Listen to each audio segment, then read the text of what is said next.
Sir.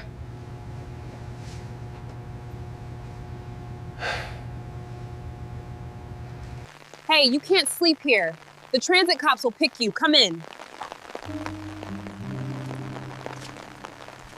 The fluorescent lights of the Grand Central Terminal hummed with a weary, clinical buzz that matched the ache in Brenda's lower back.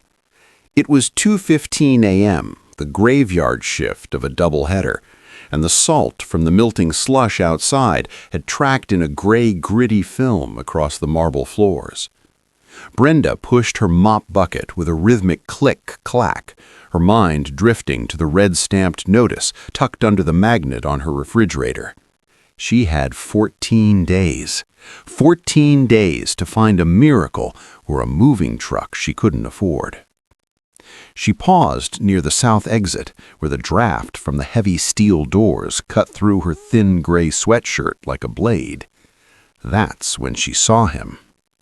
He was tucked into the deepest shadow of the concrete alcove, a jagged silhouette that didn't belong in the sterile emptiness of the station. At first glance, Brenda's instinct, honed by years of living in a city that took more than it gave, told her to keep moving. He was massive, even huddled in a ball, his muscular frame strained against the seams of a soaked, oversized utility jacket. His hair was a matted jet-black mess that clung to a forehead slick with either rain or a feverish sweat. "Sir?" she called out, her voice barely a whisper against the whistling wind. He didn't move. Brenda stepped closer, her mop abandoned. As she approached, the dangerous aura he projected began to fracture, revealing a terrifying vulnerability. His skin had a grayish, translucent tint, and his jaw was locked in a violent, uncontrollable tremor. The bruising on his cheekbone was fresh, a dark plum color that stood out against his paleness. He looked like a fallen soldier from a war nobody knew was being fought. "Hey, you can't sleep here. The transit cops, they'll—" She stopped as she reached out and touched his shoulder. The heat radiating from him was alarming, yet he was shivering so hard his boots vibrated against the floor. When his eyes finally flickered open, they weren't the dull, vacant eyes of the broken men she usually saw.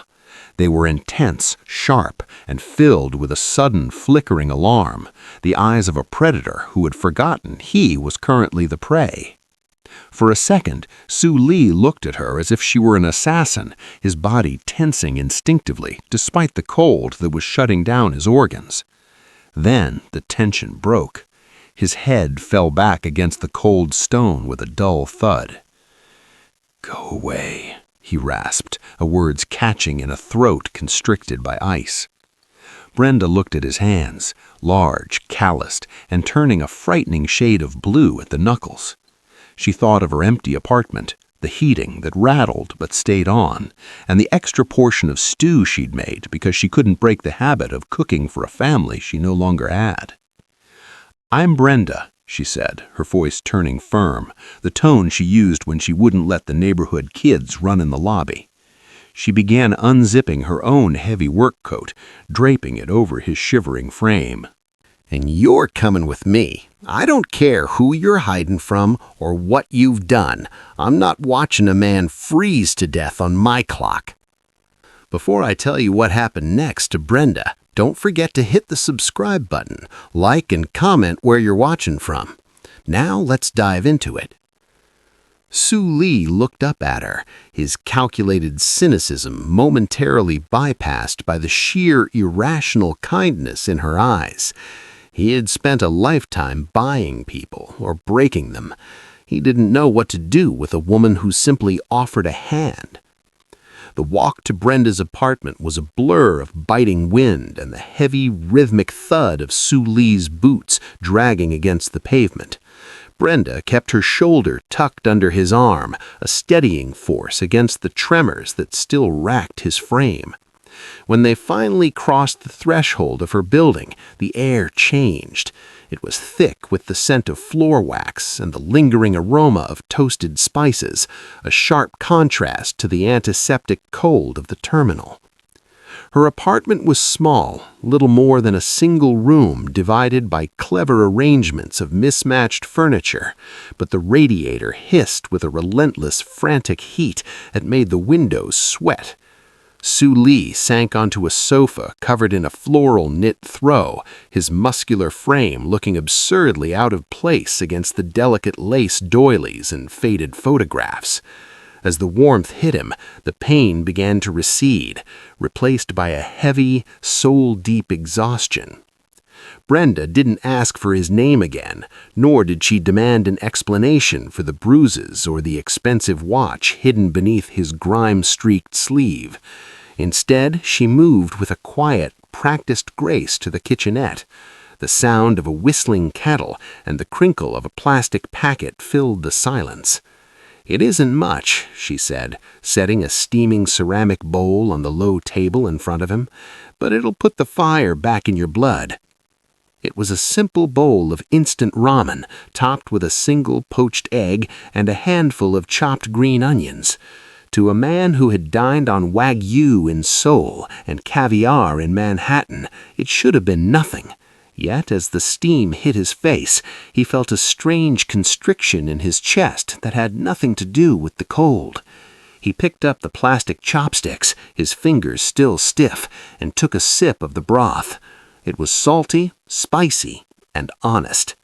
He watched Brenda as she sat in a rocking chair across from him, peeling off her own damp socks.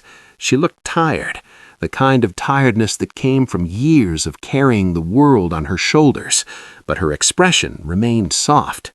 In the harsh, clinical world of the syndicate, every meal was a negotiation, every gift a debt to be repaid. Here, in this overheated box of an apartment, there was no ledger. "Why?" he rasped, his voice finally finding its bass. "You don't know me. I could be anyone. I could be a monster." Brenda looked at him, her dark eyes reflecting the soft glow of a corner lamp.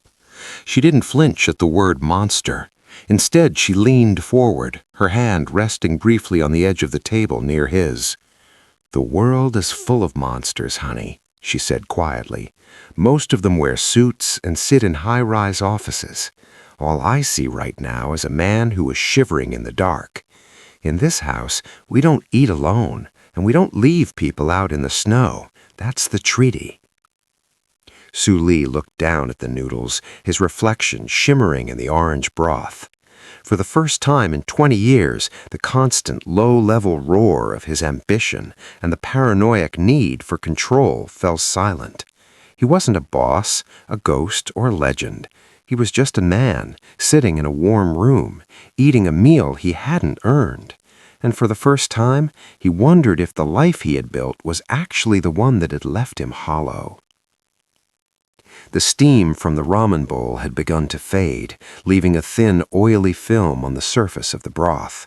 Su Li sat perfectly still, his senses returning with a sharp, painful clarity that usually only came to him during a high-stakes negotiation or a hit. The warmth of the apartment was no longer just a physical sensation. It was a weight, pressing against the cold vacuum of his own life. He looked around the room again, but this time he wasn't looking for exits or threats. He was looking for the reality of the woman who had saved him. Beside the door, hanging on a simple brass hook, was her janitor's uniform, a heavy, shapeless navy jumpsuit with city maintenance stitched in fading white thread. Below it sat a pair of industrial boots, worn down at the heels. And there, stuck to the wood of the door with a piece of peeling transparent tape, was the red paper. It was a stark, ugly contrast to the soft floral patterns of the room. Su Li stood up, his joints protesting with a dull ache, and walked toward it. His shadow, tall and imposing even in his disheveled state, fell over the document. It was an eviction notice. The language was cold and bureaucratic, the kind of language his own legal teams used to clear land for new developments. It stated that, due to urban revitalization and unpaid municipal fees, the tenant had 14 days to vacate the premises. A coldness that had nothing to do with the winter outside settled in Su Li's gut. He looked at the date. Brenda had been working double shifts, exhausting herself to the point of collapse, all while knowing that the very floor she was scrubbing would soon be pulled from beneath her feet. She was fighting a war she couldn't win, yet she had spent her precious, dwindling resources to buy an extra egg for a stranger's soup. "I didn't mean for you to see that," Brenda said softly. He hadn't heard her get up. She was standing by the kitchenette, her hands tucked into the sleeves of her sweatshirt. Su Li turned to face her. In his world, power was measured by what you could take. In Brenda's world, it seemed power was measured by what you could give when you had nothing left.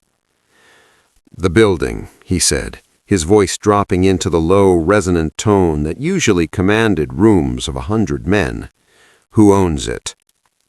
Brenda sighed, a sound of profound exhaustion. "A holding company. Apex South. They don't have faces, honey, just lawyers and letters.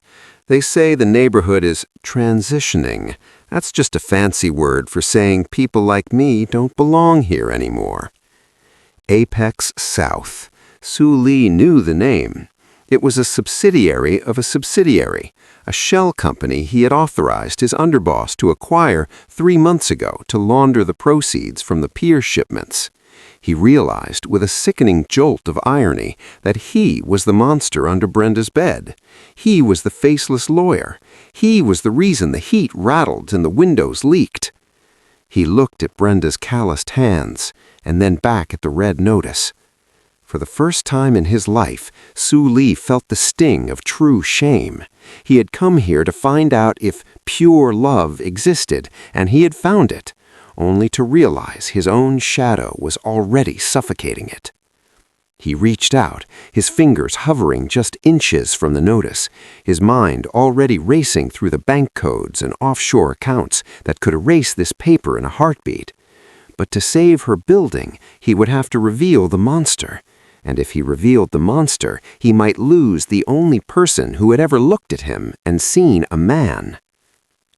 The following morning, the radiator's hiss had died down to a rhythmic metallic clucking.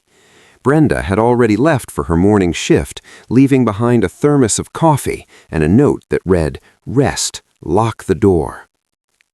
Su Li stood by the window, peering through a crack in the Venetian blinds. The world outside was a bruised purple, the snow turning into a dirty slush. He didn't look like a king. In his borrowed, oversized hoodie and grimy trousers, he looked like just another casualty of the city, but his eyes were cold and sharp, scanning the street with predatory precision. He saw it before it became a threat. A black SUV with tinted windows idling 3 blocks down. It was too clean for this neighborhood, too patient. He didn't wait for them to find him. He slipped out of the apartment, moving through the dim, peeling hallway with the silence of a ghost. He reached the back stairwell just as the heavy fire door creaked open. 2 men in sharp wool coats stepped into the shadows, their hands resting near their waistbands. "Boss," the taller one whispered, his voice echoing off the damp concrete. He bowed low, a gesture of absolute subservience that looked surreal in the dilapidated hallway. "The council is in an uproar. We thought you were dead, or worse, compromised." Su Li didn't bow back. He stood in the shadows, his face partially obscured by the hood. "I am neither. I am observing." The hit on the shipping lanes was Li Min's work, the second lieutenant added, stepping forward. "He's moving into the east side. He's the one backing Apex South. He wants this block cleared by the end of the month to build his distribution hub. We have the teams ready to strike back." Su Li looked at the cracked ceiling, thinking of Brenda's floral knit throw and the way she had carefully poached his egg. If the teams struck back, this building would become a scorched earth battlefield. Brenda would be caught in the crossfire of a war he had helped invent. "No strike," Su Li commanded, his voice a low, terrifying vibration. "Not yet." The lieutenants exchanged a confused glance. "Boss, if we don't move, we lose the territory."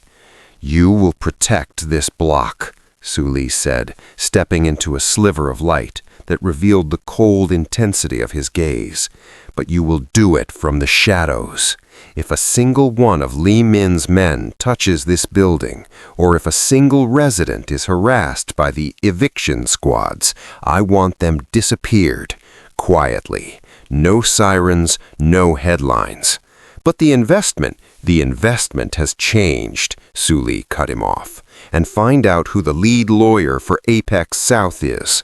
I want his personal files on my desk, metaphorically speaking, within the hour. Now get out. If you are seen here again before I summon you, I will consider it a coup." The men vowed again, faster this time, and retreated into the gray morning. Suli stayed in the stairwell for a long time, his breath hitching in the cold. He was playing a dangerous game, hovering between the man who owned the city and the man who needed a janitor to save him. As he walked back to Brenda's door, he realized he wasn't just protecting a building, he was protecting the only version of himself that he actually liked.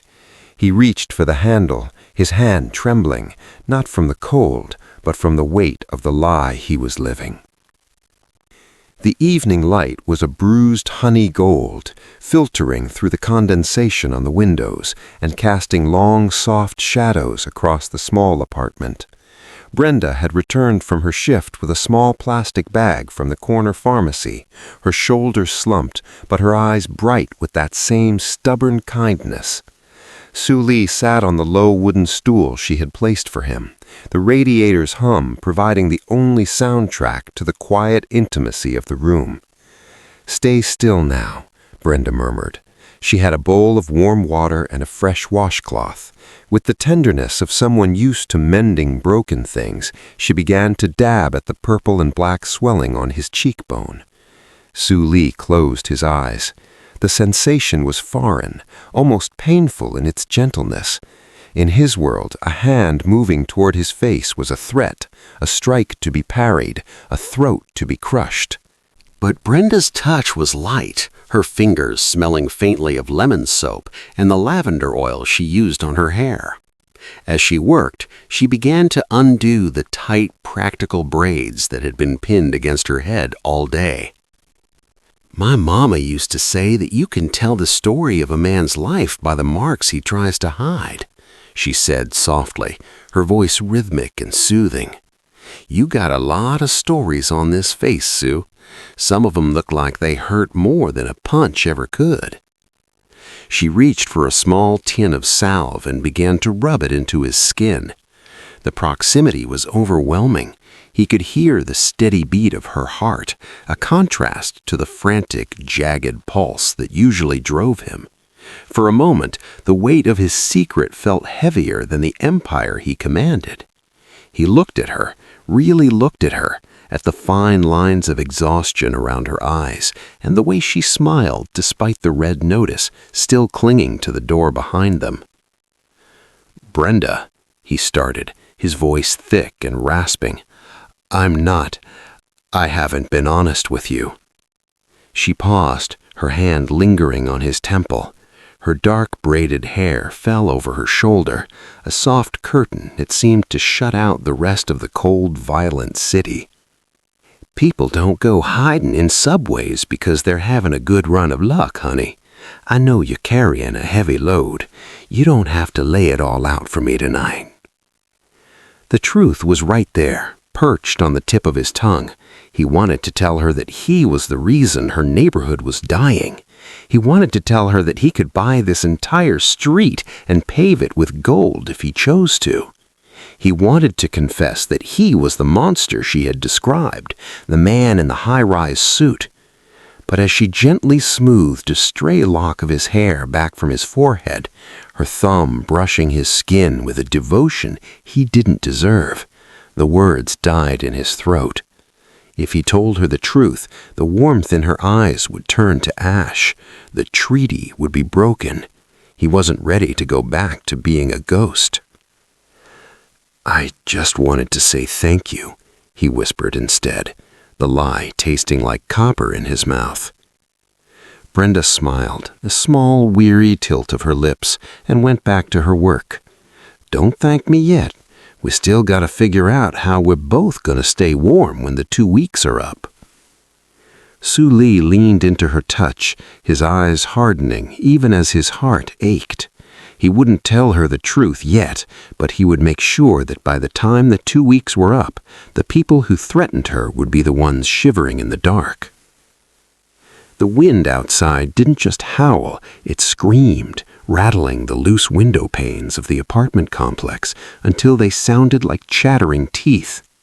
By midnight, the frantic clucking of the radiator had ceased entirely, replaced by a hollow metallic silence that signaled the death of the building's ancient boiler.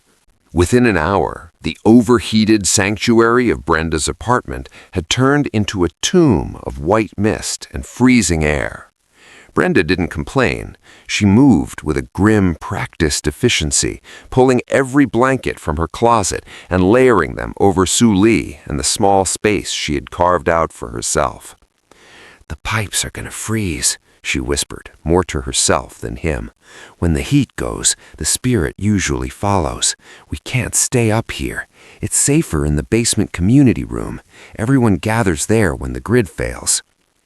Su Li followed her into the stairwell, wrapped in a heavy quilt that smelled of her lavender soap. As they descended, the darkness was punctuated by the flickering orange glow of battery-operated lanterns and the huddle of shadows. In the large, drafty basement, dozens of residents had gathered. There was Mr. Henderson, a veteran with a prosthetic leg, sharing a thermos of coffee with a young mother whose toddler was bundled so tightly in sweaters he could barely move. There were teenagers who usually spent their nights tagging alleyways, now dutifully dragging old gym mats to create a communal sleeping area for the elderly. Su Li sat in the corner, his back against the cold cinder block, watching them. In his world, a crisis was an opportunity to eliminate the weak. But here, the crisis had forged a shield. He watched a woman who had almost nothing split her last loaf of bread into 20 pieces. He saw the way they spoke in hushed, respectful tones, protecting the sleep of the children. These were the units his shell companies referred to as low-yield liabilities. These were the obstacles Li Min wanted to sweep away to build a warehouse for narcotics and stolen steel. For years, Su Li had viewed these neighborhoods from the tinted windows of a moving car, seeing only a grid of profit and loss. He had exploited their desperation, knowing that a man with a cold house is a man who will take any risk for a fast dollar. But as he watched Brenda move among them, rubbing warmth into an old woman's hands, sharing a joke to break the tension, he saw the Han that the old stories spoke of. It wasn't just collective grief, it was the stubborn, unyielding will to survive together. The realization hit him with the force of a physical blow. He wasn't just a monster in Brenda's life, he was the architect of this specific misery. Every cent of his fortune was a brick pulled from the walls of places like this. As the toddler in the corner began to cry from the cold, Su Li's hand tightened around the gold signet ring hidden in his pocket. His lieutenants were waiting for his command to strike, but for the first time, Su Li didn't want a victory for the syndicate. He wanted a victory for the basement. He looked at Brenda, who was shivering despite her best efforts to hide it, and he knew the time of observing was over. He was no longer a ghost in the machine. He was a man who finally understood exactly what he was about to burn his old life down to protect. The cold in the basement had reached a bone-deep stasis, the kind that makes every breath a visible ghost. Brenda was in the far corner, kneeling beside Mr. Henderson, trying to adjust a threadbare blanket over his legs, when the heavy steel reinforcement doors at the top of the stairs were kicked open. The sound was like a gunshot, echoing off the concrete and sending a wave of panicked whimpers through the huddled residents. 4 men descended the stairs, their heavy leather jackets slick with sleet, and their boots stomping with a deliberate, rhythmic aggression. These weren't city officials or bailiffs. These were Lee Min's enforcers, the street-level wolves sent to do the dirty work of clearing out the dead weight. The leader, a man with a jagged scar across his eyebrow and a sneer that spoke of a lifetime of unchecked cruelty, flicked a high-powered flashlight across the room, blinding the families. "Time's up, Grandpas," the leader spat, his voice echoing with a hollow metallic ring. "The boiler's dead, the lights are out, and this building is officially a hazard. You got 10 minutes to clear out before we start tossing what's left of your lives into the gutter." Brenda stood up, her small frame looking impossibly fragile against the looming shadows of the gunmen. She stepped forward, her hands trembling, but her voice steady. "You can't do this. There are children here. There's no heat outside. You're going to kill someone." The leader laughed, stepping into her personal space and shoving her roughly by the shoulder. "Then they die. Not my problem, sweetheart. Now move, or I'll help you down these stairs a lot faster." In the darkest corner of the room, the man known only as Sue Lee rose.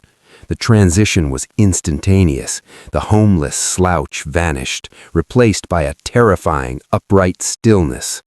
The vulnerability he had worn like a second skin for days fell away, revealing the jagged, lethal edge of the man who had sat at the head of the syndicate table. He didn't run. He moved with the fluid, silent grace of a predator that had been waiting for the scent of blood. Before the leader could raise his flashlight again, Sue Lee was there. His hand shot out, seizing the man's wrist with a sickening crack of bone. The flashlight hit the floor, its beam spinning wildly across the ceiling as Sue Lee drove a palm into the man's sternum, folding him like a piece of scrap paper. The other 3 surged forward, reaching for their waistbands of their jeans, but they were moving in slow motion compared to the broken man they had dismissed. Sue Lee parried a strike with a brutal efficiency that was sickening to behold. A broken nose, a shattered knee, a throat-crushing strike that left the third man gasping for air on the wet floor. It wasn't a fight, it was a systematic dismantling. In 30 seconds, the 4 wolves were a pile of moaning, broken shapes. Sue Lee stood over them, his chest barely heaving, his eyes burning with a cold blue fire that made even the residents draw back in fear. Brenda stared at him, her breath hitching. She saw the rugged, muscular build now, not as a sign of manual labor, but as a weapon. She saw the blood on his knuckles, the knuckles she had just spent an hour tending to with lavender oil. The man standing in the center of the room wasn't the victim she had saved from the subway. He was something much older, much darker, and far more dangerous. Sue Lee didn't look at the residents. He looked at the leader, who was clutching his shattered wrist. "Go back to Lee Min," Sue Lee whispered, his voice a low, terrifying vibration that seemed to make the very walls tremble. "Tell him the owner of this building is home, and tell him if he sends another soul to this block, I won't just break their hands, I'll burn his world to the ground while he's still inside it." The aftermath of the basement confrontation left a silence heavier than the cold. The broken men were gone, dragged away by shadow figures who had appeared at the snap of Sue Lee's fingers, but the air remained charged with a terrifying electricity. Back in the sanctuary of the apartment, the radiator had miraculously begun to hiss again, a gift from the technician Sue Lee had summoned, but the warmth felt clinical, almost intrusive. Brenda stood by the small kitchen table, her hands trembling as she unpacked the oversized utility jacket Sue Lee had discarded. He was in the bathroom, washing the blood of Lee Min's enforcers from his knuckles. As she moved to hang the heavy coat, a weight in the internal pocket caused it to slip from her fingers. It hit the floor with a dull, metallic thud. When she reached down, she didn't find the meager belongings of a homeless man. Instead, she pulled out a heavy, vacuum-sealed bag filled with stacks of high-denomination bills, more money than she would earn in a decade of double shifts. Beside it, rolling across the linoleum, was a heavy gold signet ring. It bore an intricate engraving of a dragon coiled around a jade pillar, the crest of the syndicate that owned half the skyline and a third of the docks. The bathroom door creaked open. Su Li stood there, his muscular frame no longer hidden by a slouch. He wore a clean white undershirt provided by his men, his wet hair pushed back to reveal the cold, regal structure of a face built for command. He saw the money. He saw the ring in her hand. "I wasn't looking for it," Brenda whispered, her voice cracking as she looked from the gold to the man she had fed. I was trying to take care of you." Su Li didn't move. The rugged disguise was gone, replaced by a stillness that felt like a mountain waiting to fall. "I know," he said, his voice dropping into that low, resonant vibration that commanded empires. "Who are you?" she asked, the red eviction notice on the door seeming to glow like a wound between them. "Are you one of them? The people who want us gone?" Su Li walked toward her, each step measured and heavy. "I am Su Li, and Apex South is a ghost company that exists because I signed a paper 6 months ago." He stopped a few feet away, the light from the radiator's glow casting his shadow long across the room. "I came to this neighborhood because I wanted to see if there was anything left in this world that couldn't be bought or broken.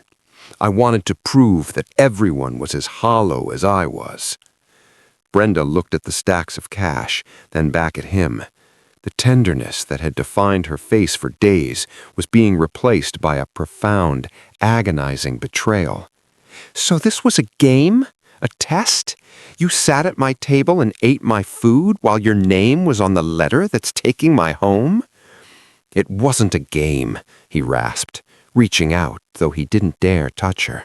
"I was the wolf who forgot he had a heart until a lamb offered him shelter. Brenda, I can fix this. I have already ordered the eviction stopped. The building is yours. The neighborhood is safe." "With blood money?" she asked, throwing the ring onto the table. It clattered against the wood, a hollow, expensive sound. "You didn't save us, Sue. You just reminded us who owns us." She looked at him, really looked at the monster she had invited in, and for the first time, she didn't see someone to protect.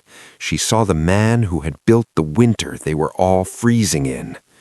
The silence that followed was the sound of a heart breaking, not with a bang, but with the cold realization that even the warmest light can cast the darkest shadow. "The lawyers called," she said, her eyes fixed on the city lights beginning to twinkle like fallen stars. "The deed is officially in the name of the Community Land Trust. You really did it, Sue. You gave it back." "I didn't give it back," he said, his voice low and gravelly. "I returned what was stolen. There is a difference." He looked out toward the docks where the shadow of his old empire still loomed. The transition had been violent and costly. He had spent the last half-year systematically dismantling his drug routes, turning shipping warehouses into community centers, and funneling dark capital into a foundation that provided legal aid for tenants like Brenda. He had made enemies of men like Li Min, men who didn't understand why a king would choose to live in a kingdom of service rather than one of fear. "My lieutenants think I've lost my mind," Su Li admitted, a small wry smile touching his lips. "They don't understand that for the first time in my life, I can actually sleep without a gun under my pillow." Brenda turned to him, her expression soft but searching. "And the Empire? What's left of it?" "It's no longer a sword." He reached out to cover her hand with his. His palm was warm, and this time she didn't pull away. "I'm turning it into a shield. If the city wants to come for this neighborhood again, they'll have to go through my legal teams and my resources first. I spent 20 years breaking the world. I figure I owe at least 20 more trying to mend the cracks." Brenda leaned her head against his shoulder. The maid and the mafioso were gone, burned away by the winter. What remained were two people who had survived the cold by holding on to each other. "It's a long road, Suli," she whispered. "I know," he replied, looking down at the courtyard where the residents were laughing, their voices rising like a prayer into the night. As the sun dipped below the horizon, the man who had been a monster finally let go of the dark, choosing instead the quiet, difficult warmth of a new foundation.